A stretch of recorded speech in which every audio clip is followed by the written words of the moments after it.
پوچھو بلال سے کہ بلال نے اسلام قبول کیسے کیا۔ بلال سے پوچھا گیا ہے بلال پھر کیا ہوا؟ کہا میں نے کہا کہ یہ چکی کون پیسے گا؟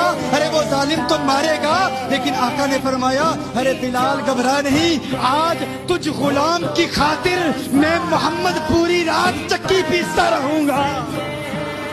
کیا انداز تھے میرے آقا کے۔ کہا میں سو گیا، وہ غلام سو گیا، بلال سو گیا، پوری رات میرے آقا چکی پیستے رہے۔ جب فجر کا وقت ہوا میرے آقا نے سارا سامان بلال کے حوالے کیا۔ ابھی ایک رات کا واقعہ نہیں ہے، کہا دوسری رات پھر آقا تشریف لائے، دوسری رات پھر آئے، مجھے دودھ دیا، دودھ کا پیالہ دیا، کہا بلال تو سو جا۔ پھر بلال سو گئے، پھر پوری رات میرے آقا چکی پیستے رہے۔ پھر تیسری رات پھر تشریف لائے، بلال پھر بیمار تھے، میرے آقا نے کہا بلال سو جا، کمبل دیا، بلال لیٹ گیا، دودھ کا پیالہ دیا، بلال نے دودھ پیا، بلال سو گیا۔ جب تیسری رات میرے آقا نے سارا سامان دیا نا تو بلال نے کہا ہے جانے